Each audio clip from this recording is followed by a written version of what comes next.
Throughout the decade of the 1960s, they worked their special magic on us and left us spellbound.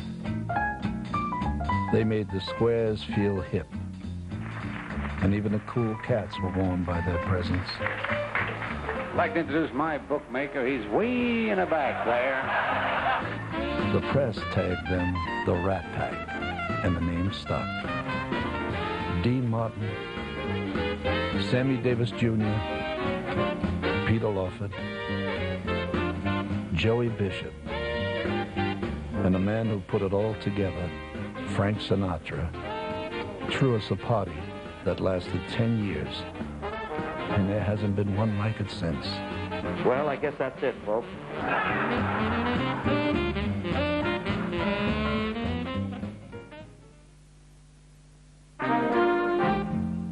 Hollywood, California, 1950. The story of the Rat Pack begins here, at the home of legendary actor Humphrey Bogart. Nearly every night, Bogey, the king of the movie tough guys, would invite a select group of friends over to drink and talk shop. Top stars like Judy Garland, Spencer Tracy, Katharine Hepburn, David Niven, and director John Huston were regulars. As the evenings wore on, the conversation invariably turned to the same ugly subject, the tyranny of the studio system. Back then, virtually every actor, director, and writer worked under contract to one of the major studios. If they wanted to keep their jobs, they were expected to take their assignments without question. The arrogance of studio bosses like Louis B. Mayer and Jack Warner infuriated Bogart, who was determined to call his own shots. Bogart and his friends began handing scripts back and demanding an active role in their own careers.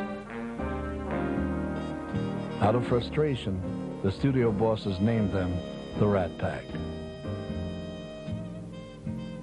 Bogart selected as president of the Rat Pack a young man whom he considered to have all of the attributes of a leader: fearlessness, unbridled ego, and above all, supreme talent. His name was Frank Sinatra. Bogart was the founder, and he was the leader, obviously, even though Frank was Mr. President. And I think that this idea of defiance, of being the rebel, of being different, Frank really accepted into his conscious behavior. That became his way of life. And he, obviously, from Bogey, you know, to defy, to be different, to tell somebody to go to hell, to tell somebody, you know, to be your own boss. You don't take orders, you give orders.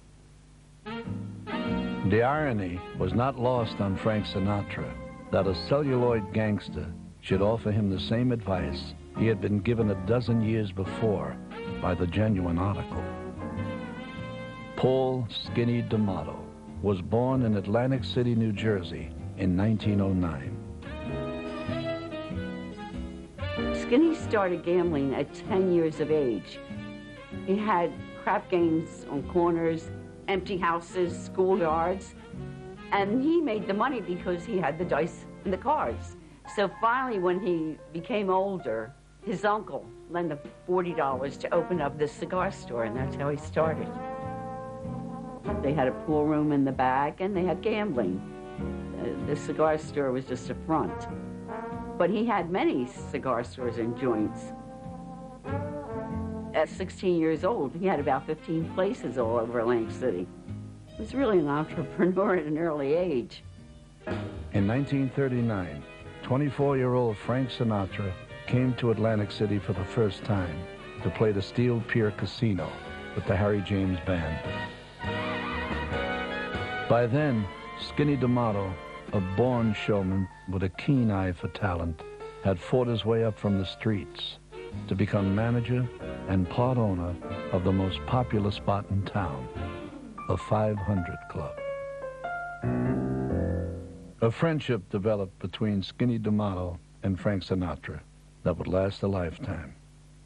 It was the kind of loyalty that Frank would never receive from anyone in Hollywood or the music industry, and certainly not from the press. In December of 1941, the Japanese bombed Pearl Harbor, and the United States ended World War II. Throughout the lonely days and nights of World War II, while American GIs were fighting overseas, their sweethearts flocked to hear Frank Sinatra, who touched them as no one else could. For Frank Sinatra, the war years proved to be the best of times. Rejected for military service due to a punctured eardrum, he was free to remain stateside, earning huge sums of money. While his millions of fans were forced to count ration stamps and wait online for hours to buy food and gasoline,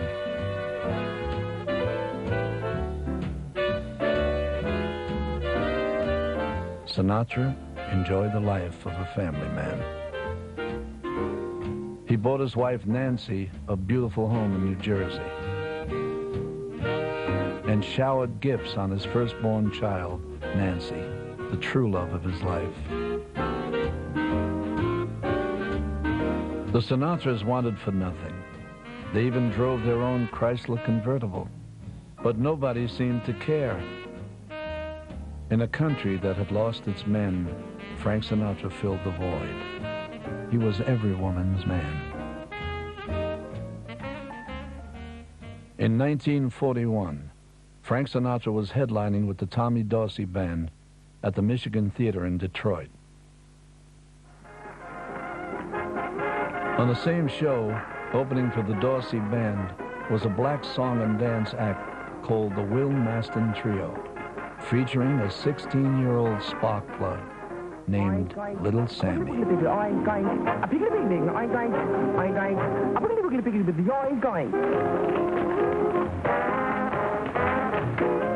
Sammy Davis had been performing with his dad and his uncle for more than 13 years.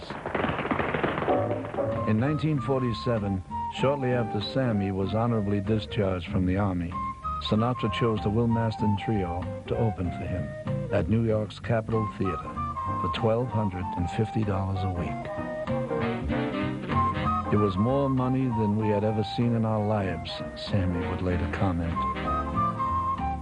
Sinatra knew the kid was talented, and he saw in the future. See, he says, now this guy's gonna be great one of these days. So he befriended him. You know, a guy like to feel like I discovered something.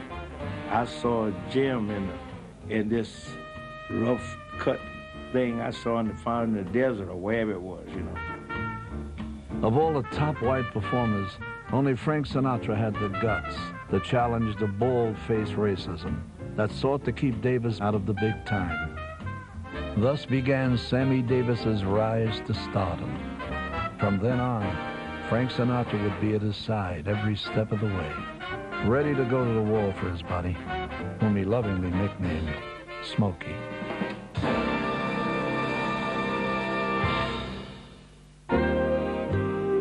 In 1944, Frank Sinatra signed a motion picture contract with Metro-Goldwyn-Mayer Studios and moved his growing family to Hollywood. Shortly after joining MGM, Sinatra was invited to a party at the home of studio head Louis B. Mayer. It was there that he met a handsome young actor named Peter Lawford. Sinatra and Lawford were the only two young guys at the party and took an instant liking to each other. At 29, Frank Sinatra was looking forward to a career as a dramatic actor at a major studio.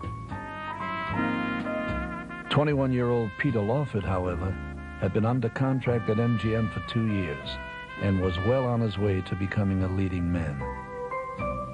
When Frank came to MGM, I think, well, certainly in the beginning, that Peter was a bigger star than Frank. A free spirit who spent most of his time at the beach, Lawford would always be regarded as something of an oddball by the Hollywood community. Peter Lawford was born in 1923, the illegitimate child of Sir Sidney Lawford and Mrs. May Allen, the wife of one of his staff officers. The scandal eventually forced the Lawfords to leave England. For most of his childhood, Peter lived a nomadic life, traveling about Europe and the Far East with his parents.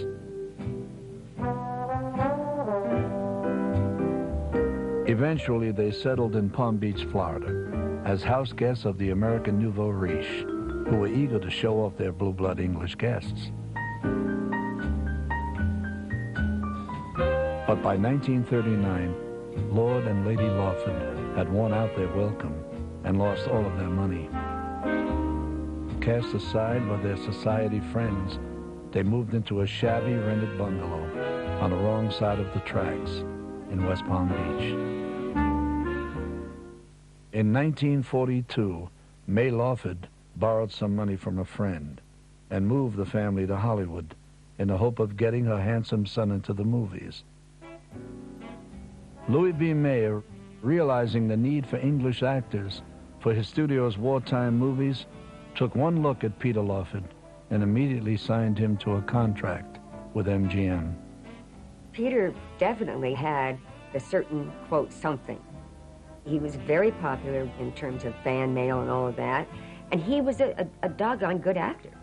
And he brought a Cary Grant kind of suaveness to his roles.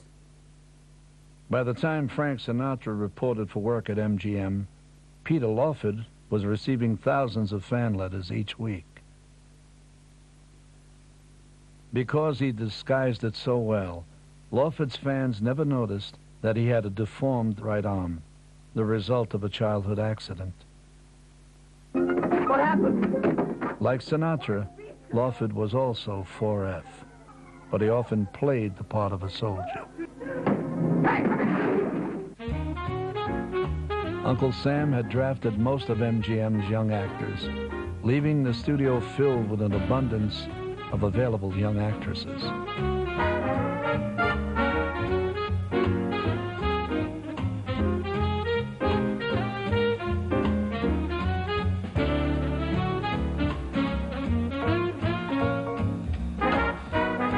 Peter Lawford and Frank Sinatra were like kids in a candy store. In 1946, Peter Lawford was in the midst of a torrid love affair with a sultry actress named Ava Gardner. In his early years at MGM, Frank Sinatra hardly noticed Ava Gardner, embroiled as he was with Hollywood's reigning queen, Lana Turner. 3 years earlier, Lana Turner had broken Lawford's heart when she abruptly ended their romance. Now, the shoe was on the other foot. Frank Sinatra would dump Lana Turner after she insisted he divorce his wife Nancy and marry her. I can see a steeple surrounded by people. In 1946, Frank Sinatra and Peter Lawford made their first film together. It happened in Brooklyn. At the start of production, Peter Lawford was to have only a small speaking part. You know, we gotta start rounding up a doll for you. A doll? A chick. Or as they was known in my youth, a sweet patootie. Spending all my money for But at the last minute, the director, hearing that Lawford did a mean jitterbug, gave him a dance number in the film. You say you look too swell to be seen with me.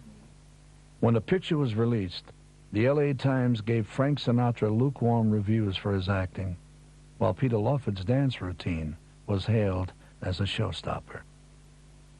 I think maybe people forget at that time how important he was. He really was a big star. He was the leading young man at MGM. In 1948, Collier's magazine named Peter Lawford the most popular romantic lead in the movies. In that same year, Frank Sinatra fell madly in love with Ava Gardner.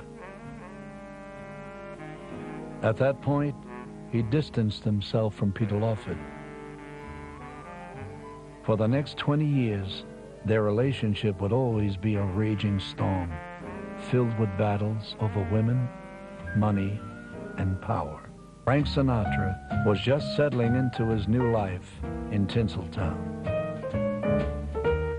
Back in Atlantic City, Frank's old pal, Skinny D'Amato, was about to give another Italian singer the biggest break of his life. If you were willing. 28-year-old Dean Martin had been crooning his way around the nightclub circuit for 10 lackluster years. Pity me. A tough kid from a tough neighborhood in Steubenville, Ohio, Dean Martin first aspired to become a prize fighter, then a professional gambler, and after that, even a gangster. Dean was a familiar face to patrons of the less exclusive clubs in Times Square, where he'd be found most nights hustling gigs or hanging out with other performers, all waiting for their big break. Back then, his best friend and roommate was singer Sonny King. Dean Martin and I lived together for 5.5 years at a place called the Bryant Hotel. In fact, they have a plaque, 616. We lived in room 616, and they said, this room was occupied by Dean Martin and Sonny King, who never paid the rent. In the spring of 1946, Sonny King introduced Dean Martin to a 19-year-old Jewish comic named Jerry Lewis. In July, Dean Martin arrived in Atlantic City to play a one-week engagement at Skinny D'Amato's 500 Club. By sheer coincidence, Jerry Lewis had been working at the 500 Club for a week before Dean Martin arrived, but his act had not gone over well. His entire show was nothing more than an old vaudeville routine, commonly known as the record act. By the time Dean Martin took the stage at the 500 Club, Skinny D'Amato had handed Jerry Lewis his walking papers. Jerry was backstage packing his things, going back. And Dean was going to be the new star. And all of a sudden, they heard a crash of the platters and things like that. So Dean Martin, who was very fast, said, I guess Jerry's packing all his records. You know? And Jerry heard that, and through anger, sometimes you can become funny. And he walked out, I don't think that's very nice, Dean, you know. And the people started to laugh. In spite of themselves, Dean and Jerry had stumbled across a routine that brought roars of laughter. Skinny D'Amato's instincts immediately took over, and he seized the moment. Skinny, I think it was, said, hey, you two guys get together here. You don't know what the hell you're doing. If you don't like it, get out. And they got together, and they got squirting soda at one another and blah, blah, blah. And that's where they met, and that's how it happened. And before you know it, they had an act the next night. Do you know what they wrote it on? A paper bag, a brown paper bag. They wrote the act. Skinny D'Amato made Dean and Jerry a hit at Atlantic City. As individuals, Dean Martin and Jerry Lewis had never been able to achieve success. As a team, they were a phenomenon. For the next few weeks, the 500 Club was filled to overflowing. Outside on Missouri Avenue, hundreds of people waited online for hours to see Dean and Jerry. I wouldn't have had any fame without Dean. I wouldn't have been there. He was the catalyst. He was the spine of this act. He had an infinite sense of comedy, particularly with the sense of timing he had, which was impeccable.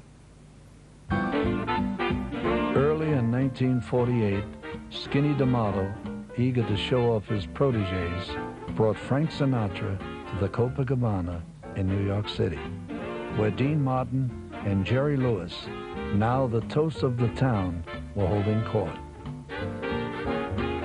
Frank joined Jackie Gleason and Fat Jackie Leonard, two giants of the Manhattan comedy scene, and with Jerry Lewis as head wacko, the five then proceeded to bring the house down. Still the most popular entertainer in America, and for the 5th year in a row, the top male vocalist on the downbeat charts, Sinatra, dazzled everyone in the room that night.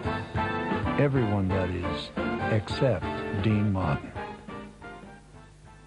Frank was fascinated by Dean's arrogance.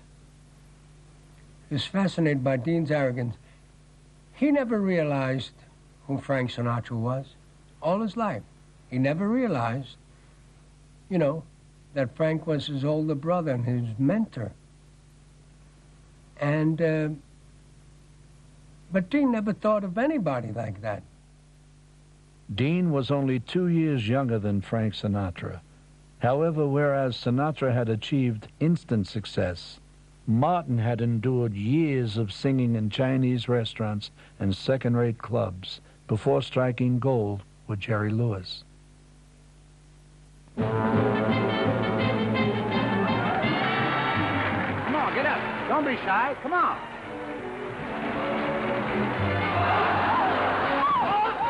Within months, Dean Martin and Jerry Lewis would sign a contract with Paramount Studios and move to Hollywood. For the next 8 years, their movies, television shows, and nightclub appearances would break all box office records. Well, I hope you're satisfied with the way you embarrassed me. Look, at the whole audience is staring at me. Stare back at him. Now, better they stare at you. Here, get off the stage and take this with you. For you're my Mary. At long last, Dean Martin would be the rich and famous star he had always known he could be.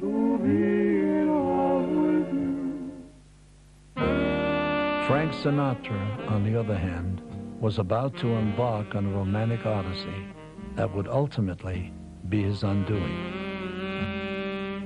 In 1948, Frank Sinatra began his fall from the peak of American show business when he fell in love with Ava Gardner. For the next 2 years, their all-consuming affair was the best-kept secret in Hollywood. Ava Gardner had been under contract to MGM since 1942. The studio had spent years grooming her for stardom. Her relationship with Sinatra seriously jeopardized both her career and the studio's investment. One day, one night. Frank Sinatra had made a lot of money for MGM, singing and dancing his way through some of its most successful musicals, like Stanley Donen and Gene Kelly's On the Town. Jack, we're going on the town. New York, New York, a wonderful. But Frank was 35 years old. As far as MGM was concerned, his best years were behind him. In January of 1950, Sinatra officially walked out on his marriage and announced his intention to marry Ava. Almost immediately, his world began to fall apart. The first blow was delivered by the press.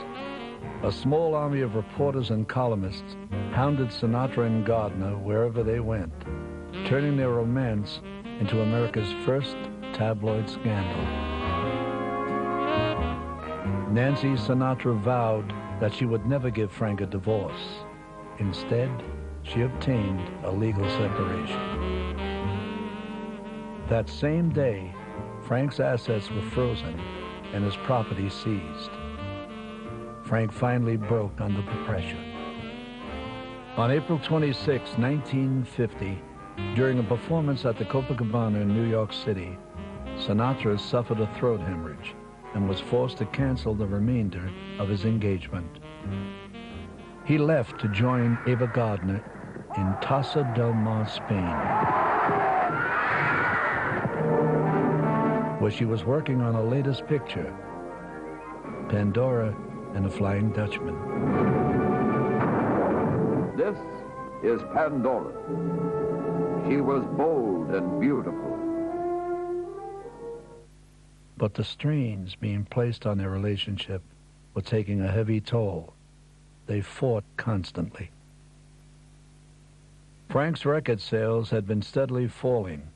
For the first time in 7 years, Downbeat magazine had dropped him from top male vocalist to number 5.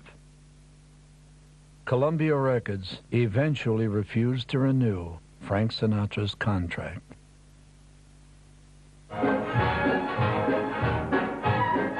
In November of 1950, Ava Gardner began shooting Showboat, the picture that made her a star. Meanwhile, Frank Sinatra watched his career continue in a free fall. Despondent and disillusioned, he headed back to the East Coast, to Atlantic City, the scene of his early glory days. Sinatra sought out the one man he knew he could count on. His old friend, Skinny D'Amato. At Skinny D'Amato's 500 Club, Frank Sinatra returned to his roots, to the people for whom he had never stopped being a star. From every corner of Atlantic City, the faithful turned out in droves to welcome him back into the fold. I remember he was God. He'd come in a place, and my God, you couldn't move. They'd fight outside. Skinny had to hire 6 cops every night when he was there to keep the people in order, trying to fight to get in. Skinny D'Amato and the other big nightclub owners proved themselves to be Frank Sinatra's true friends during those hard years. They kept him going financially and spiritually. Just after World War II, the bosses of the underworld moved their base of operation to Nevada, the only state in the nation where gambling was legal.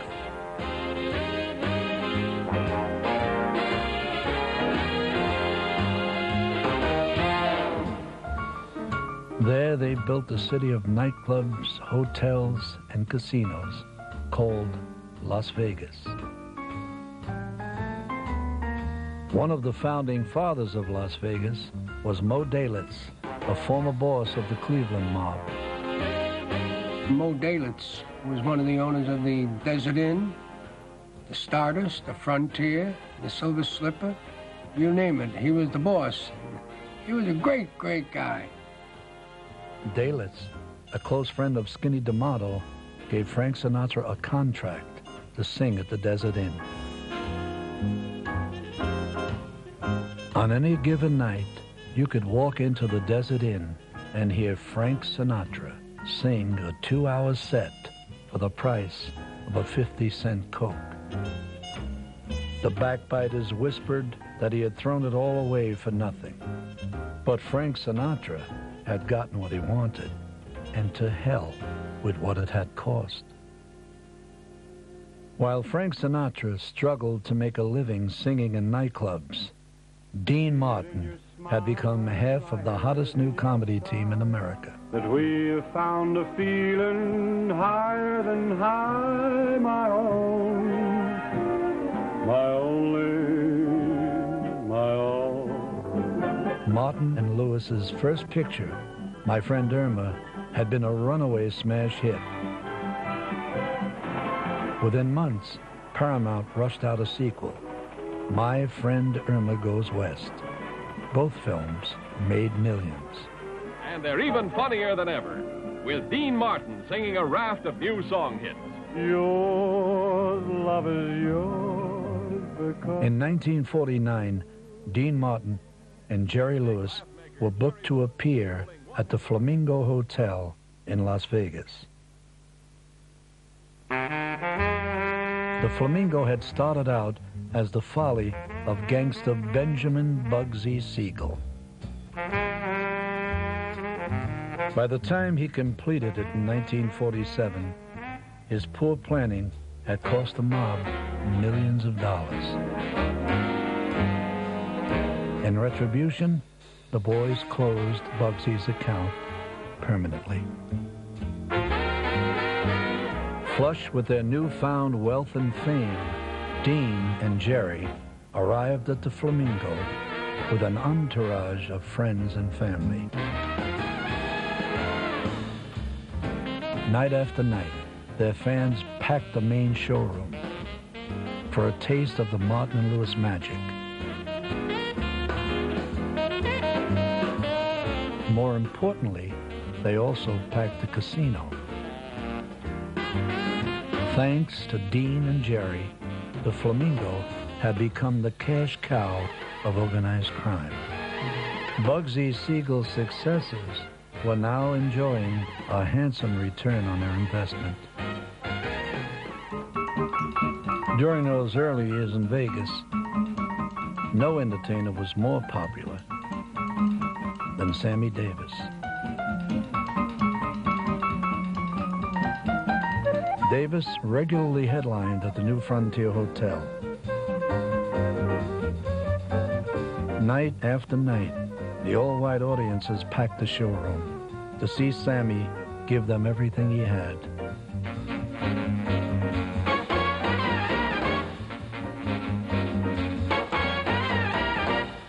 They showed their appreciation with rounds of applause and screams of delight. But once the show was over, Sammy Davis was subjected to the same humiliations borne by all black performers who played Vegas in the 1950s. When we used to work in Vegas, we had to go out and sit out by the swimming pool till our next appearance. You know, they didn't have dressing rooms or nothing for us. And when we lived here, we had to go on the west side, the black side, the Negro side, a place called Mrs. Shaw's, to stay over there. Sammy was going through the same things. He had to stay over there at Miss Shaw's when he first started coming here. All of the glitz and glitter, the entire garish spectacle of Las Vegas, was deliberately orchestrated by the mob for one purpose only: to lure gamblers into the casinos. In Las Vegas, Frank Sinatra became one of a select group of entertainers who drew customers to the casinos like a magnet. You've got to bring in acts that will bring in gamblers. That's what's going to pay for everything. Early in 1950, the millions of dollars pouring into the Las Vegas casinos triggered a U.S. Senate investigation. At New York's federal building, alleged overlord of gambling, Frank Costello, arrives to face the senatorial gambling probe. Mob bosses were paraded in front of television cameras by the Kefauver Committee on Organized Crime. On March 1st, 1951, Sinatra was subpoenaed by the committee. Fortunately, he was allowed to testify at a private interview in his lawyer's office at the top of Rockefeller Center at 4 o'clock in the morning. Had Sinatra been made to testify publicly on national television, it would have certainly destroyed what was left of his career. In the years to come, Frank Sinatra would be asked many times to choose between betraying his friends or being labeled a gangster. To his credit, his loyalty never wavered.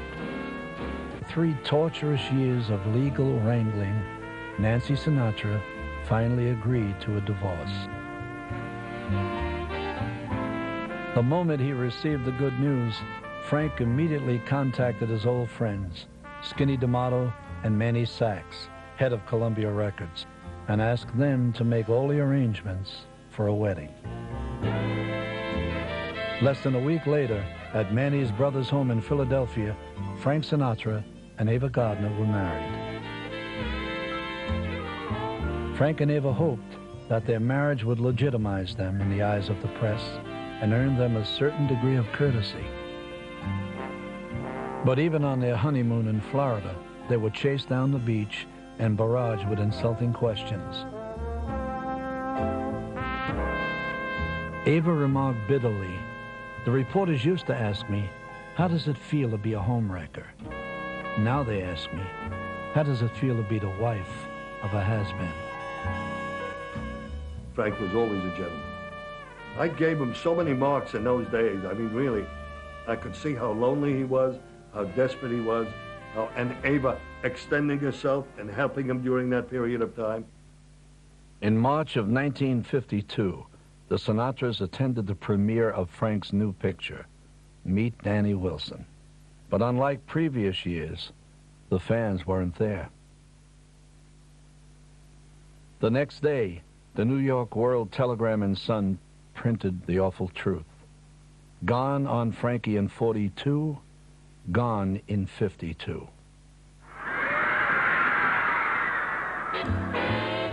That summer, the streets of Times Square had rocked with the same pandemonium that had greeted Frank Sinatra 10 years before. A new generation of teenage fanatics besieged the Paramount Theater to get a glimpse of their new heroes, Dean Martin and Jerry Lewis. I don't think we can hear. What? During their first week at the Paramount, Martin and Lewis broke Sinatra's old box office record. Oh, how happy you are. We just want everybody to know that we're the happiest guys in the whole world. Yeah, we are. It's the greatest thrill of our lives. My name is MacArthur. This is unbelievable. Thanks to his partnership with Jerry Lewis, Dean's future was now rock solid. But there was already trouble in paradise.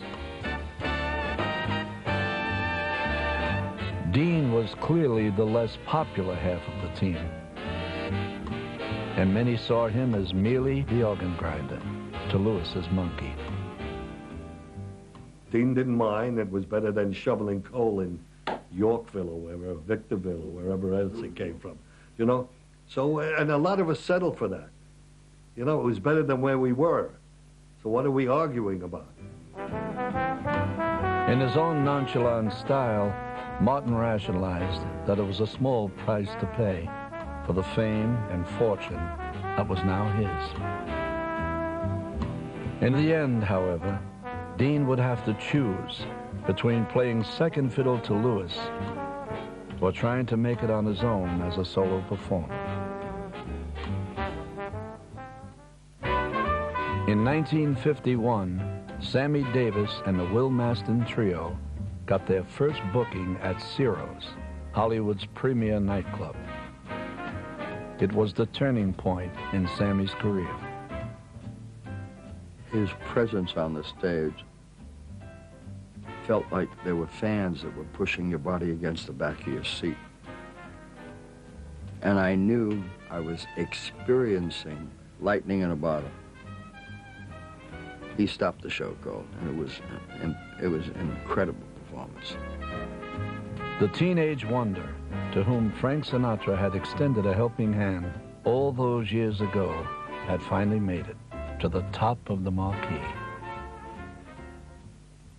Well, what happens if that... Sammy went on to conquer the hot new medium of television, regularly guest starring on all the big variety shows.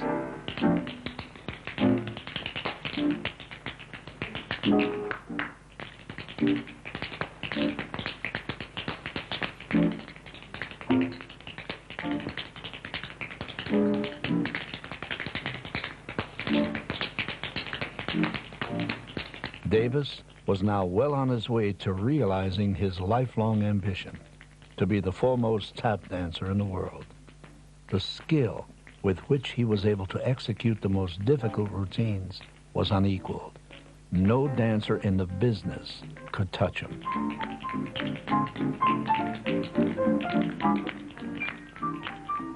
When God gave me Sam, they threw away the mold.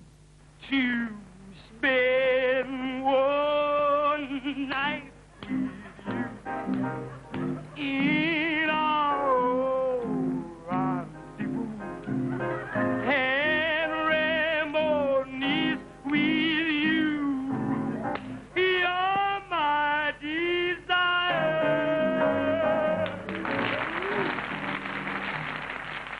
I mean, who do you know that can sing, dance, play instruments, be funny, and then be very nice at times, you know, most of the time? Who do you know? Sammy had everything to look forward to. He could never have imagined that the nightmare of his life lay just ahead, or that Frank Sinatra would be the one to come to his rescue.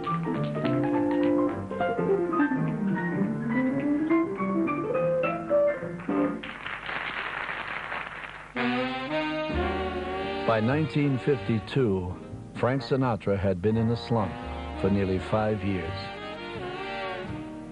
Hollywood insiders agreed that nothing short of a miracle could resurrect his career.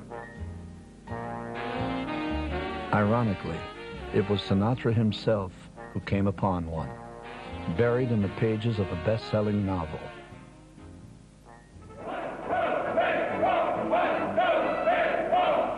The character of Private Angelo Maggio, the doomed Marine in James Jones' World War II drama, From Here to Eternity, seemed to have been written for Frank Sinatra. From the moment he finished reading the book, Sinatra was convinced that he had been born to play Maggio.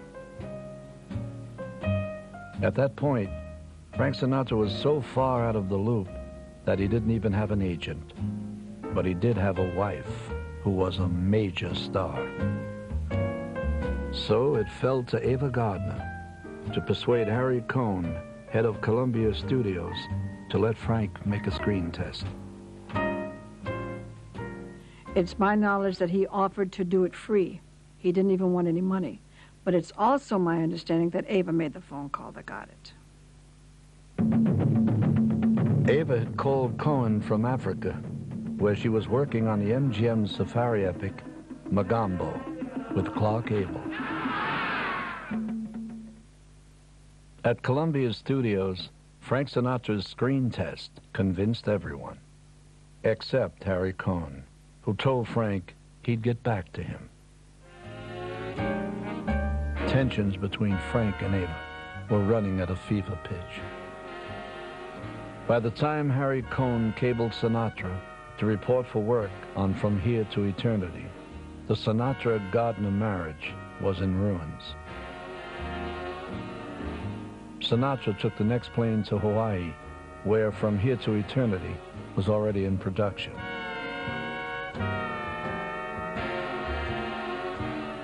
Montgomery Clift, the great method actor from New York, had a leading part in the film. Sinatra and Clift had many scenes together. They soon became fast friends and drinking buddies. Monty became obsessed with helping Sinatra perfect his role and often stayed up half the night with him, rehearsing for the next day's shoot.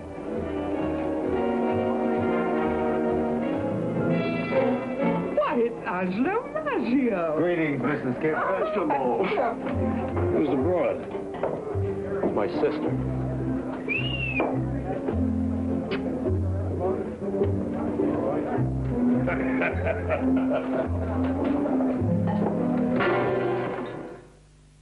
The hard work paid off.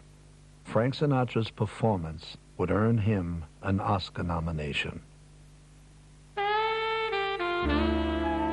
But Sinatra's triumph had come too late. In December of 1953, the marriage had finally crumbled under the weight of her enormous successes and his bitter disappointments. A few weeks later, when the gossip columns reported that Ava Gardner and Peter Lawford had been seen out on the town together and were rekindling their romance, Sinatra went ballistic.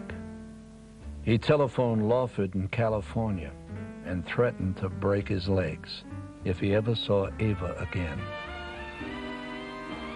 For the next 6 years, Frank Sinatra refused even to speak to Peter Lawford. In March of 1954, Sinatra attended the 26th Academy Awards presentation, accompanied only by his children, Nancy and Frank Jr. That night, he walked away with the Oscar for Best Supporting Actor. Frank Sinatra was on his way back to the top. The irreverent, streetwise tough guy fit the times perfectly. By sharp contrast, Peter Lawford, the polite English gentleman, seemed painfully out of date. Peter had a snappy 3 or 4 years early in his career.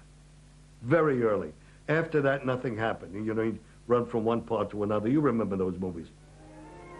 In 1953, It Should Happen to You starred Lawford in a familiar role of a suave urban bachelor. Where are you going? What is it? Aren't you going to go around Columbus Circle? What for? Oh, to see it. It? What this whole date's about. What? What I've got that you want. It Should Happen to You was Peter Lawford's swan song as a leading man. It would be many years before he was asked to work in the movies again. Is it anything? Is what? You and he. Oh, no. Oh, no. Peter Lawford had reached the end of a career that had carried him from abject poverty to the lap of luxury. But just because Hollywood had turned him out didn't mean he had to stop living like a movie star. Peter Lawford and Patricia Kennedy announced their engagement at the beginning of 1954. Pat was a member of America's royal family, an heiress to hundreds of millions of dollars. The following spring, they were married in New York City. Outside the church, Lawford's fans mobbed the streets, almost overturning the newlyweds' limousine. Peter wasn't aware of it, but the Kennedy family had already decided to cast him in the most important role of his life. There was just one catch. Peter would have to find a way to mend fences with none other than Hollywood's man of the hour, Francis Albert Sinatra. Frank Sinatra starred in 5 major motion pictures, culminating in Otto Preminger's The Man with the Golden Arm. For his shocking portrayal of a junkie in the throes of withdrawal, Sinatra received his 2nd Oscar nomination, this time for Best Actor. Look it out! To the world, Sinatra put on a brave face, but only those closest to him knew the pain he felt inside. Frank tried everything to persuade Ava Gardner to return to him, but in December of 1954, Ava left the United States for good and settled in Madrid, Spain, to be close to her new lover, bullfighter Luis Miguel Dominguin.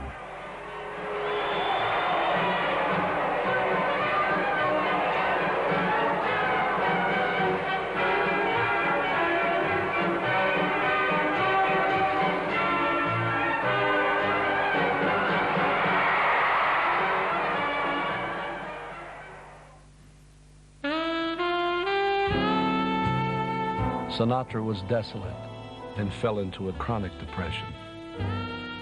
His self-directed therapy was simple enough. To keep the demons of his soul at bay, he kept himself busy to the point of distraction.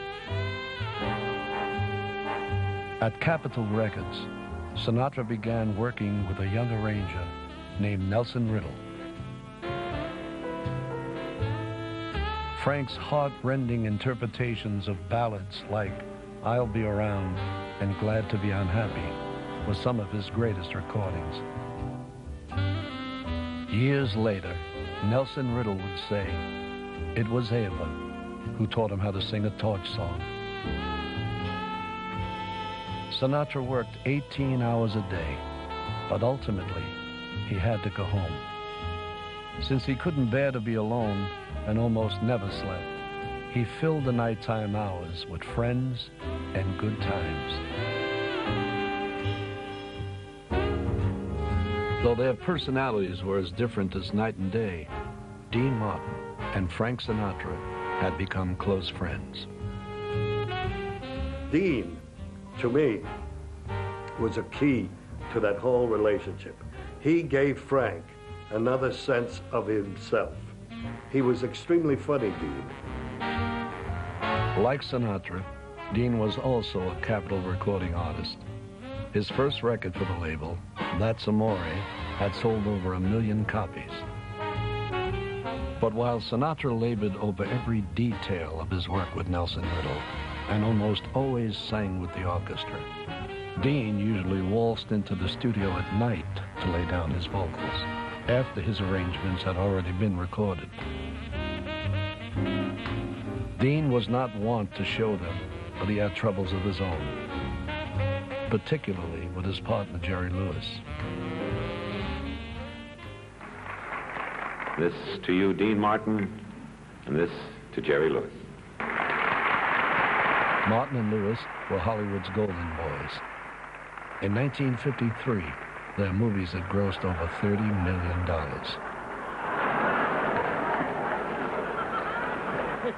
Dean and Jerry, we have recently become partners. You know that pretty well. Did you bring the money with you?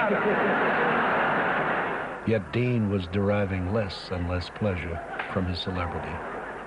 To his great dismay, most of the credit for the team's success went to Jerry Lewis.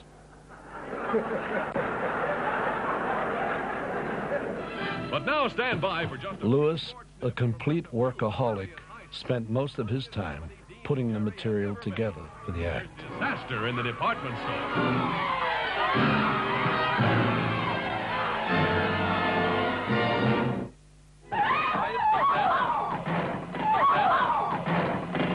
Hey, buddy, you got a towel? Somebody took mine. I did the editing. I did the writing. It worked. He played golf. Sure, it's Dean Martin. It was easy. It was just easier. If he didn't have to put his mind to work, he didn't. We won't tell Jerry. But if he wanted to come and do what I did, if I wanted to play golf, we could have made the switch and it would have worked.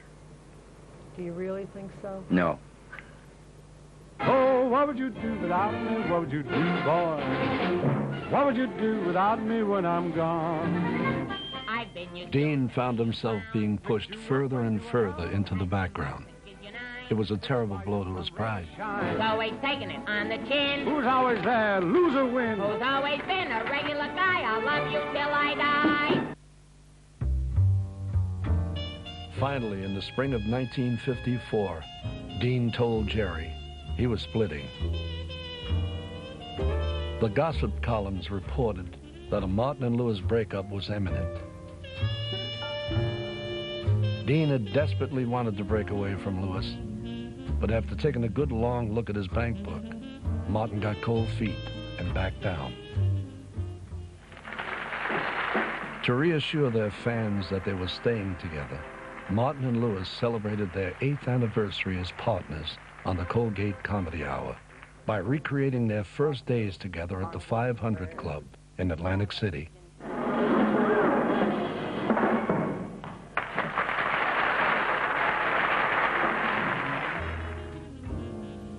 Dean had caved, but the truce would be short-lived.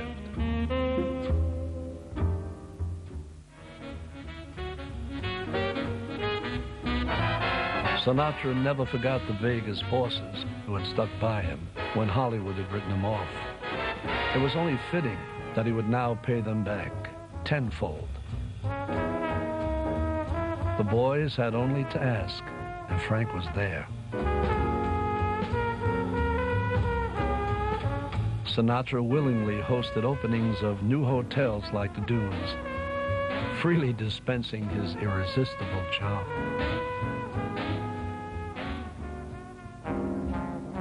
As a reward for Sinatra's loyalty, New York mob boss Frank Costello gave him a 9% share of the Sands Hotel.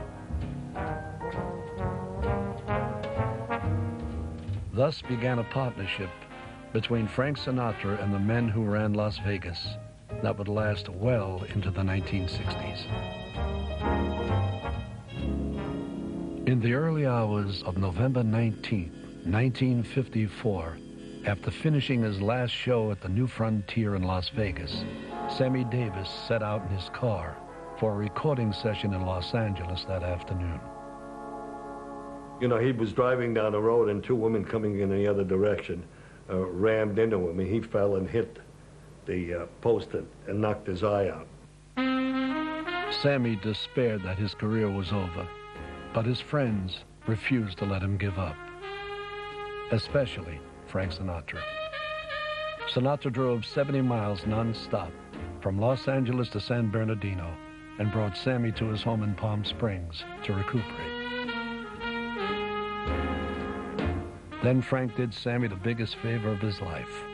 He flatly told Davis that if he sat around feeling sorry for himself for too long, he could kiss his career goodbye. Just 8 weeks after losing his eye, Sammy climbed onto the stage at Ciro's and played to a packed house. Throughout the show business community, Sammy's courage became the stuff of legend, and his popularity soared. Within a year, Sammy Davis was back in Las Vegas for a 2-week run at the New Frontier.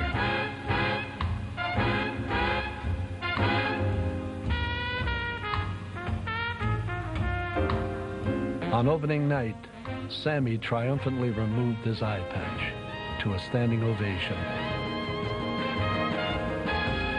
By the time Sammy had finished his performance, the audience was in tears.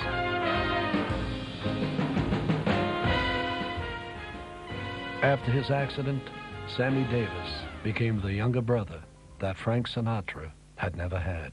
He christened Sammy Davis. He made Sammy Davis. And when Sammy Davis had problems, he was there with Sammy Davis. Nobody else was there. He was there. Frank Sinatra and the other members of Humphrey Bogart's Rat Pack decided it was high time that Sammy move into the neighborhood. In 1955, Davis took up residence in Judy Garland's old house in the lily-white Hollywood Hills. That same year, he was invited to join the Friars Club. Sammy had the best time in the world. I mean, everybody, we all loved him so much, you know. We assumed the guilt of what this country had done to our black brothers, you know? And Sammy would say to us, "Stop being so nice to me. It's all right. I don't need a girl. I'm okay. Do something about my color, but leave me alone." With the love and support of his friends, Sammy Davis had finally made it across the color line and into Hollywood's white aristocracy. He had won a great battle, but the war he would fight for acceptance in a white man's world was far from over. In 1956, Humphrey Bogart was diagnosed with throat cancer. Over the next year, Sinatra visited Bogey at his home almost every day. When the end came in 1957, Frank was so devastated that he couldn't bring himself to attend the funeral.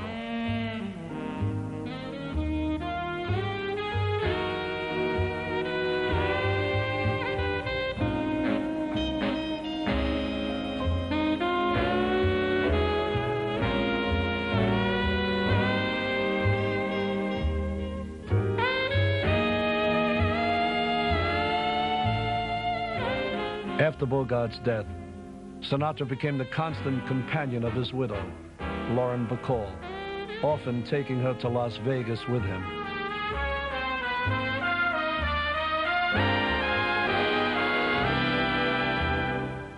Within a year, Frank and Betty Bacall were engaged to be married. But when Luella Parsons broke the news in her gossip column, Sinatra blamed Bacall for leaking the story and called the whole thing off. In the tradition of Bogart, Sinatra established his own inner circle of close friends and colleagues. Tony Curtis and Janet Leigh, Sammy Davis, and Dean and Jeannie Martin were being referred to in the press as Frank's Rat Pack. We never had meetings, and we never had like bylaws, and it was not a group, a formal where you sign up or you're asked to join. It wasn't that kind of a thing. It just was a group of people who hung out together. But it was more than that. For the next 10 years, Frank Sinatra's Rat Pack was on the cutting edge of everything that was new, fresh, and exciting. For an entire generation, they defined what was hip, in, and groovy. Sinatra had the power to advance or destroy the careers of his Rat Packers. As chairman of the board of his own private empire, Sinatra made the rules and meted out his own brand of justice. You know, there was nobody who was a better pal to you if you were a pal. Frank was a very kind man, you know. We think he was all gruff, and he could throw you out the window and over the balcony, but he was, if you did something to deserve that. But he was a very, very tender guy, very. Kid from Kansas to Pennsylvania soon developed that movie mania. By 1956, Dean Martin had reached the end of the line. After 10 years with Jerry Lewis, Dean wanted out, no matter what the consequences. You in the state of hysteria. Watch them flip on the Las Vegas Strip when the boys go crazy at the crap table. 30 to 1 if they roll 2 aces. 2 aces, 30 to 1. Roll them. Come on. Oh, Steve, why'd you faint? When they broke up, the thought around town was that Jerry would go on to be, you know, a major personality, and that Dean would fall by the wayside. That's probably him now. Next stop, Rome. Land of Caesars, Michelangelo, and Lola Brigida. And he made one bad picture, 10,000 Bedrooms or something like that, and it did not do well. It was a silly movie, you know. And I think even Dean thought, you know, I guess they were right. I'm not so good on my own. But Dean would have better luck with his next movie, a big-budget war epic. Cast opposite Marlon Brando and Frank's old buddy Montgomery Clift, Dean scored a hit in The Young Lions. Dean Martin as Mike, the Broadway wise guy. Baby, why don't we just sit and be quiet? And then what? Then you kiss me.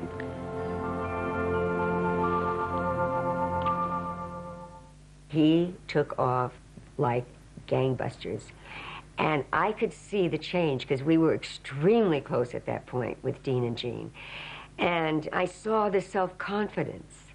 I saw the man emerge and realize that, yeah, I can do that.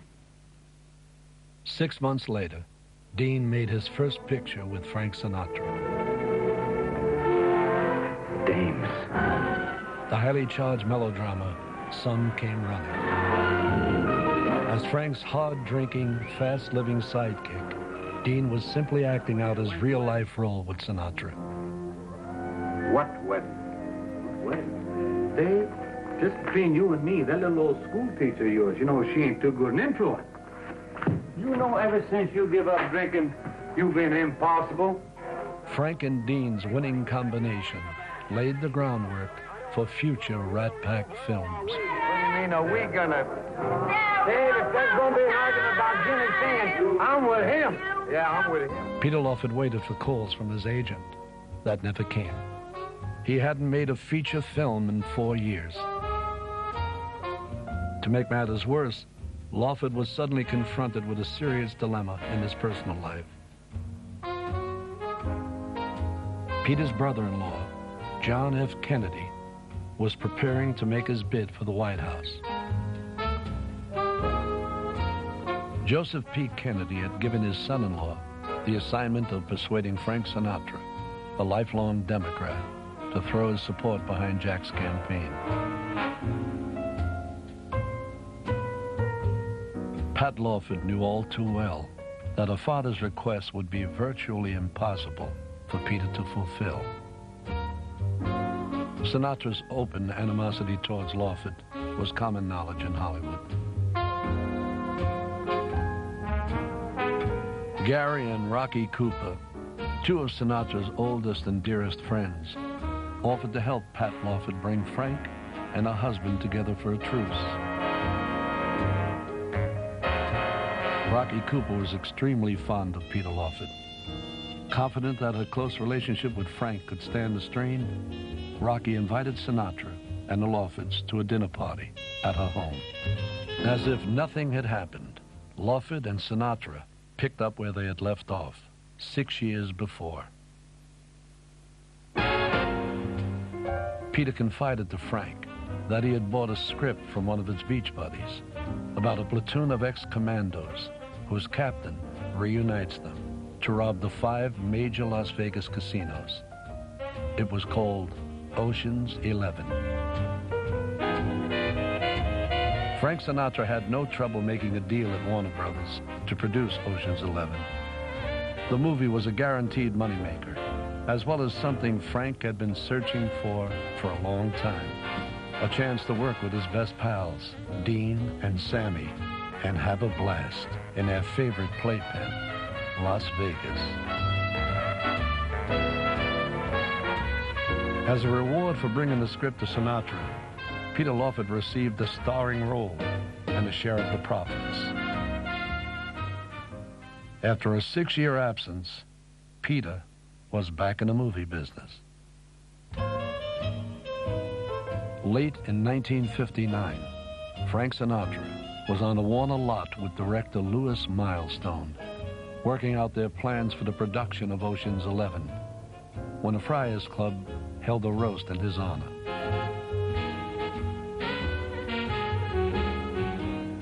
That night, fortune smiled on a small-time comic named Joey Bishop. They were having a testimonial to Frank Sinatra, and sitting behind a palm all the way on the other end of this huge table, because every big star in the world was there, was Joey Bishop. Someone didn't show up, and Joey Bishop was invited. Joey Bishop got up last before they presented Frank Sinatra, and I never heard such screams from an audience like Joey Bishop about sitting behind the palms, doing this and doing, and it endeared him to Sinatra. At 44, Joey Bishop's ship had finally come in, and this time he wasn't at the airport. Bishop was given a small part in Ocean's 11. But Joey's moment of greatness would come on the stage of the Sands Hotel as master of ceremonies to the most famous nightclub act in the history of American show business. Everybody eat! In January of 1960, the cast of Ocean's 11 assembled in Las Vegas to begin shooting.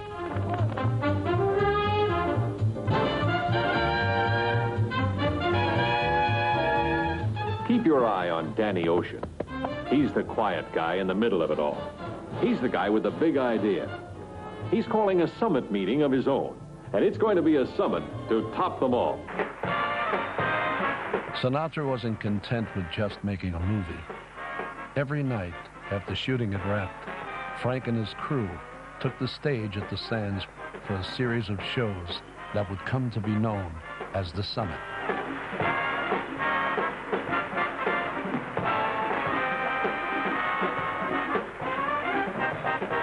I was there in Vegas for a couple of weeks. I saw 9 of the shows. I saw them every night that I was there. Hey up our audience, buddy. They were mischievous, and the shenanigans kept up all the time. Frank was the leader of the pack. There's no question about it. You daffy kid, you're going to be a star. He was in complete control of everything. Complete control. Before the show, after the show, and during the show. Sinatra directed, produced, and did everything. Could you walk up to Sinatra and say, "Hey, Frank, I don't like what you're doing, cut it out"? You couldn't do that, but he could tell you. No one but Sinatra could have persuaded the casino bosses to give him unlimited access.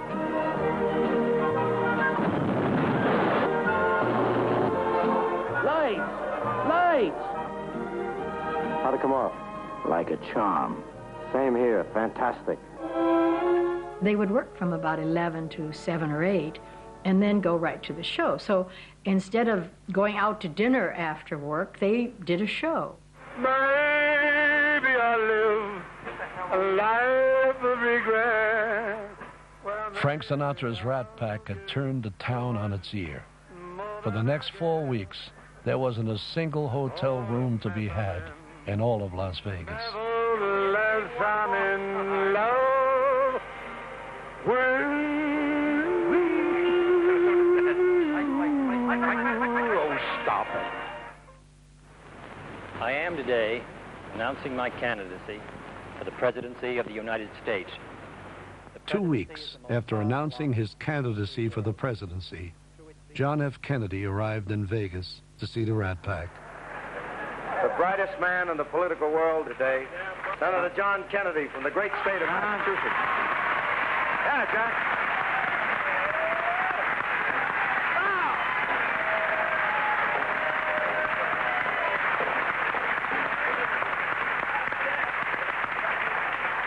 Follow that, Joey. You son of a gun, you got the Jewish vote. As soon as the filming of Ocean's 11 had been completed, Sinatra returned to Hollywood, eager to get started on his next project, the election of a president.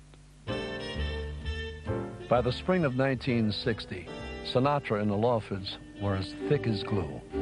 The trio was seen everywhere together and became partners in Sinatra's new restaurant, Puccini's.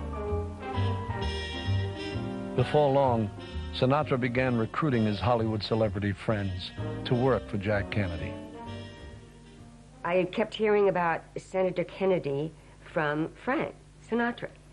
And he was always saying, you know, boy, he's going to go, he's going to do it. No matter how busy he was, once a year, Frank Sinatra made his way back to his old stomping ground, Atlantic City, for his annual engagement at the world-famous 500 Club. Frank never failed to come through for his dearest friend, Skinny D'Amato. In nearby West Virginia, Jack Kennedy was fighting an uphill battle to win the state's Democratic primary.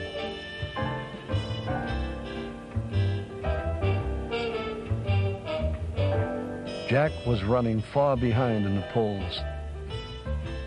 Without a victory here, JFK had almost no chance of receiving his party's nomination. Skinny D'Amato, arguably one of the most powerful men in Atlantic City, had close contacts with civic and labor leaders from Philadelphia to Miami.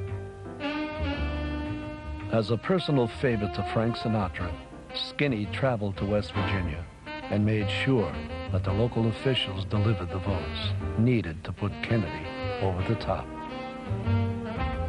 In the case of John Kennedy and Skinny D'Amato, the old adage that politics makes strange bedfellows had never been truer. In July, the Democratic Convention was held in Los Angeles. We want Kennedy! Thanks to the efforts of Frank Sinatra and his friends, John F. Kennedy had become a household name. An impressive number of Hollywood stars came to the LA Coliseum to show their support for Jack Kennedy. Miss Janet Leigh.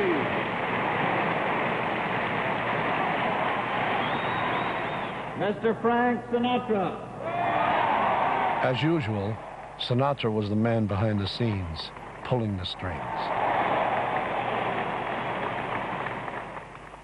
Conspicuously absent from the group was Dean Martin, who had flatly refused to campaign for Kennedy. Dean was not close to the Lawfords, so perhaps that was the missing link. The Lawfords chose whom they wanted to represent them, the Kennedys, in Hollywood. Actually, Sammy wasn't, Davis Jr. wasn't visible much in the campaign.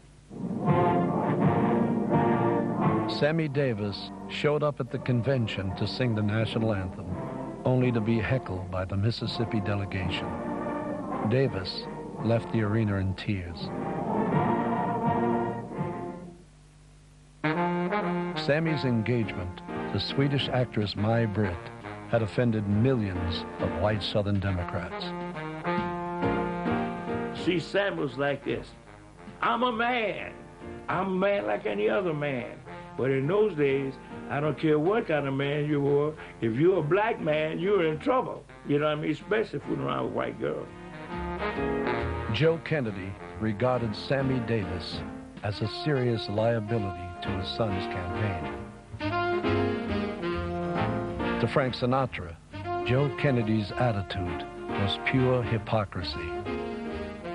Sammy had asked Sinatra to be his best man, and Frank was not going to disappoint him.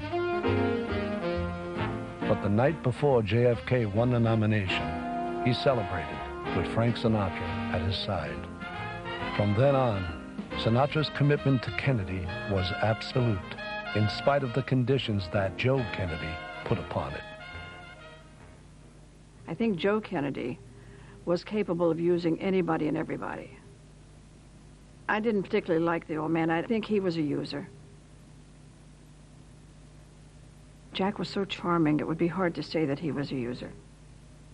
And Bobby, I think, could have wheeled and dealed with whatever it took to get the job done. And I do believe that they used Frank. Yes, I do. And Frank just wanted to be a part of it. Let me say first that I accept the nomination of the Democratic Party. On the same day that JFK was nominated, Frank Sinatra, his manager Hank Sanacola, Dean Martin, and Skinny D'Amato applied to the Nevada State Gaming Commission for approval to purchase a controlling interest in Lake Tahoe's Cal Neva Lodge and Casino. The Gaming Commission was not told that there was a fifth, silent partner who preferred to remain that way, mob boss Sam Giancana.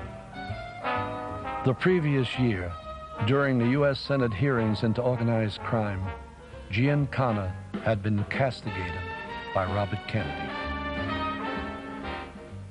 Would you tell us whether, if you have opposition from anybody, that you dispose of them by having them stuffed in a trunk? Is that what you do, Mr. Giancana? Decline to answer because I honestly believe my answer might tend to incriminate. Will you tell us anything about any of your operations, or you just giggle every time I ask you a question? Decline to answer because I honestly believe my answer might tend to incriminate me. I thought only little girls giggled, Mr. Giancana. Yet, according to FBI reports, just 6 months later, Giancana funneled $1 million in cash from the pension fund of the Teamsters Union into John F. Kennedy's presidential war chest. The money was delivered to the Sands Hotel in Las Vegas the day that JFK arrived there to see the Rat Pack. The reports also claimed that a portion of that money was forwarded to Skinny D'Amato to buy the West Virginia primary for Kennedy. Las Vegas. The Los Angeles Examiner labeled the movie something you should keep your children away from. But the public paid no attention. Ocean's 11 was a box office smash, the 9th biggest grossing movie of the year. The Rat Pack was, hands down, the hottest thing in the country. Jack Warner gave Sinatra the green light to make as many Rat Pack movies as he wanted. But for the moment, Frank's top priority remained getting Jack Kennedy elected president. In the final days of the campaign, it became clear that the outcome of the election hinged upon which candidate would carry the state of Illinois, and particularly key districts in the city of Chicago. Joe Kennedy knew that the only hope of his son becoming president was to guarantee a victory there. Determined to win at all costs, Joe Kennedy asked Frank Sinatra to contact his friend, Sam Giancana. Giancana had succeeded Charlie Fischetti as supreme ruler of the Chicago Mafia. He alone had the power to deliver the state of Illinois to JFK. Frank gave his word to Sam that once JFK was in the White House, he'd order his brother Bobby to call off his crusade against him and his friends. Giancana saw to it that Kennedy got the help he needed. Illinois put John F. Kennedy over the top in an election decided by just over 100,000 votes, the smallest margin in history. And Sam Giancana bragged to his friends that he had just gotten a president elected. On January 19, 1961, the night before JFK took office, Sinatra produced the star-studded gala benefit in Washington, D.C. to pay off the Democratic Party's campaign debt. In spite of a record snowstorm, Sinatra raised enough money to put the party back in the black.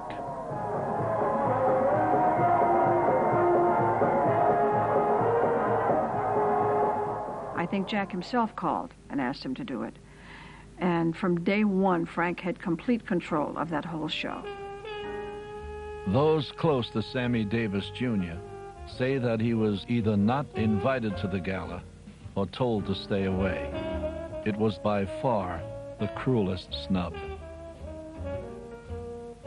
Dean Martin was also a no-show at the gala, but he did turn up a week later to appear with Frank and Sammy at a Carnegie Hall fundraiser for Dr. Martin Luther King. After that, politics would be set aside. It was time for the Rat Pack to return to work. In the spring of 1961, shooting began on the second Rat Pack movie, Sergeants 3, a westernized remake of Gunga Din. Again, Peter Lawford shared the spotlight with Frank, Dean, and Sammy, while Joey Bishop brought up the rear.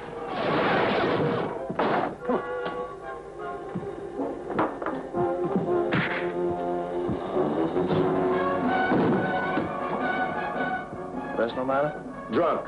Lock him up. With Sergeants 3, the Rat Pack scored a second hit at the box office. Life just couldn't get much cooler. The old formula was working, and everything was still swinging. After the election, Sinatra's friendship with John Kennedy had suddenly cooled off. Frank blamed Lawford's reckless lifestyle for Kennedy's cold shoulder. But in truth, Lawford was now one of the president's closest confidants. Peter's beachfront home was a tailor-made location for JFK's secret rendezvous with Marilyn Monroe. Dean Martin had warned Frank years before that the Kennedys would never accept him into their inner circle, but Sinatra had turned a deaf ear. After JFK took office, Robert Kennedy was made Attorney General. Armed with his new power, he resumed his assault on the leaders of organized crime.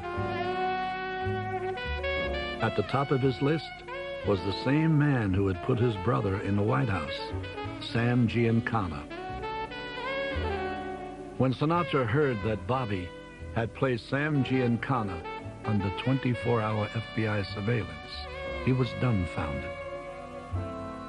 In February of 1962, Sinatra saw an opportunity to reconnect with JFK after Peter persuaded him to stay at Frank's home in Palm Springs during his upcoming trip to California.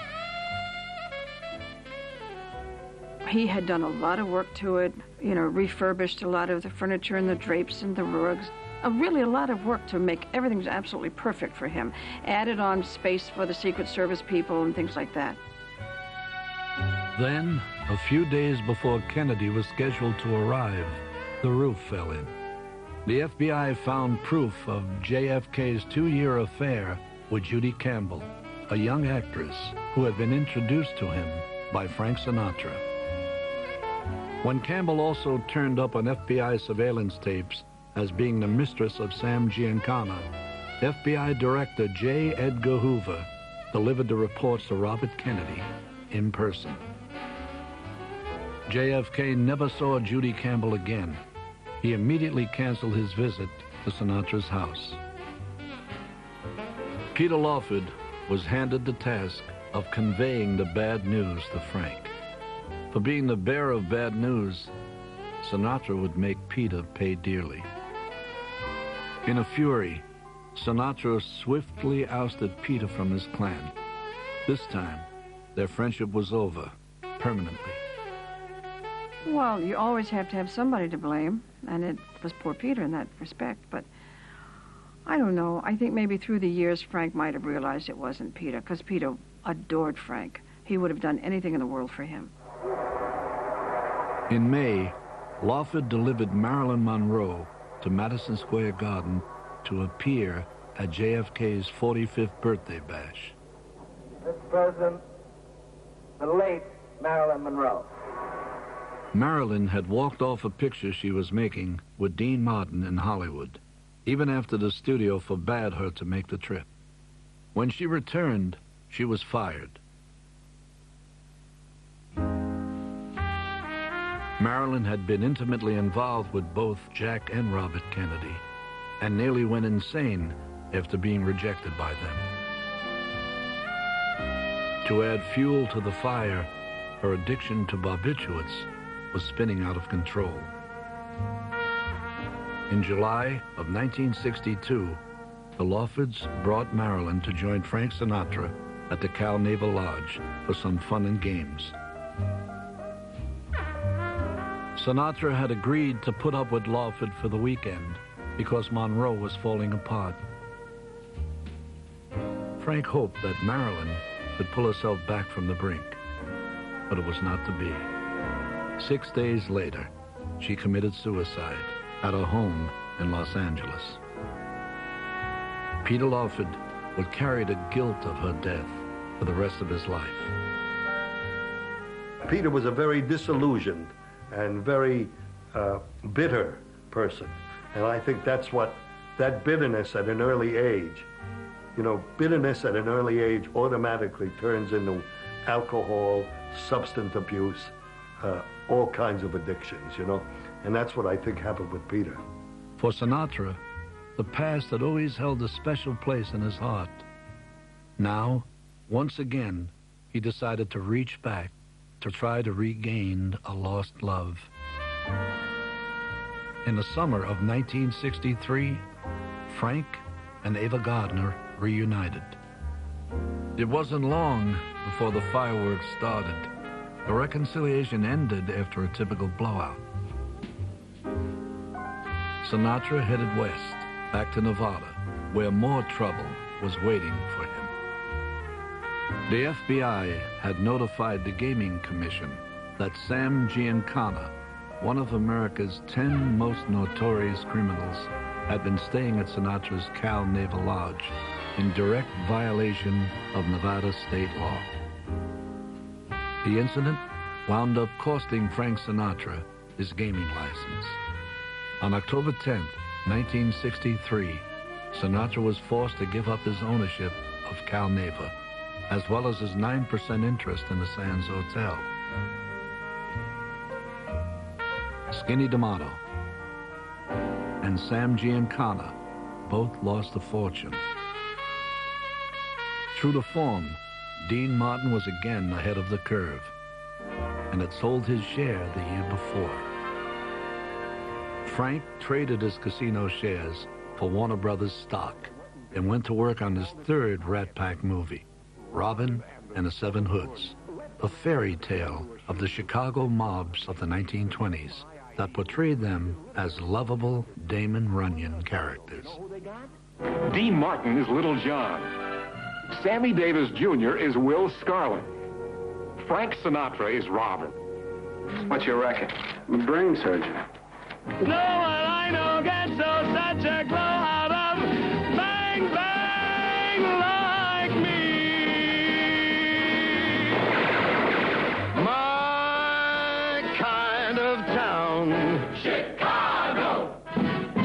My kind of town, Chicago. On November 22nd, 1963, Robin and the Seven Hoods was shooting a funeral scene on a Warner Brothers lot when JFK was assassinated in Dallas. For Peter Lawford, it was the beginning of the end. In a world that had always overwhelmed him, this was the final crushing blow.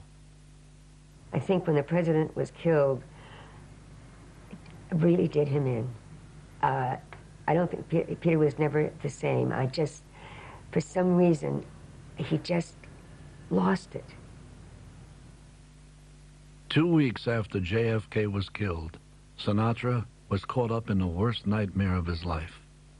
His only son, Frank Jr., was kidnapped and held for ransom. The only thing that I do remember that really hurt Sam Giancana was when Frank Jr. was kidnapped. And Sam reached out to help, and I happened to be with him the night it happened. And Sam reached out to help Frank, and Frank wouldn't even come to the telephone and take his call. And he said he didn't need any help. And that was the end of their relationship. Their friendship stopped almost right there.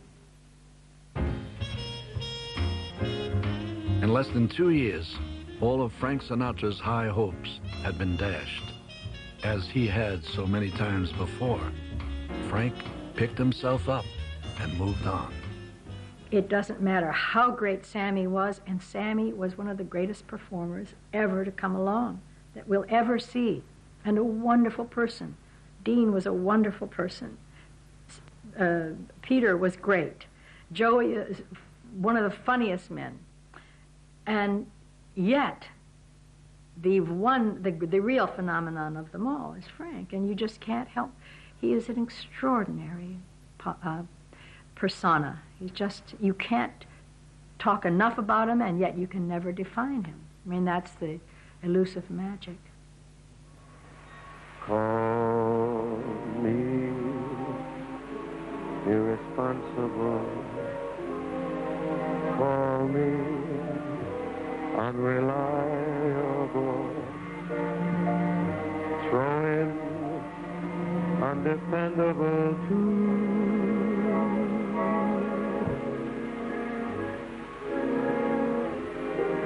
Do my foolish alibis for you. Well, I'm not too clever.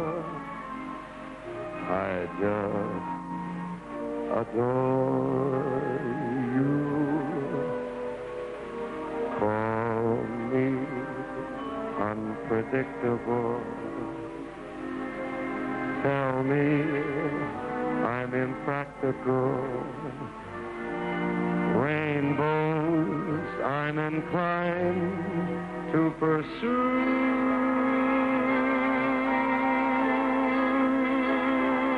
Call me irresponsible. Yes, I'm unreliable,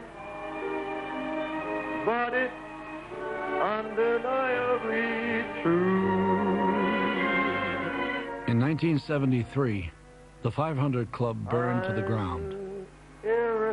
All that survived from the inferno untouched was a picture of Frank Sinatra staring back from behind the bar, as if to say, it all started here. This was the best of it, and here it ends.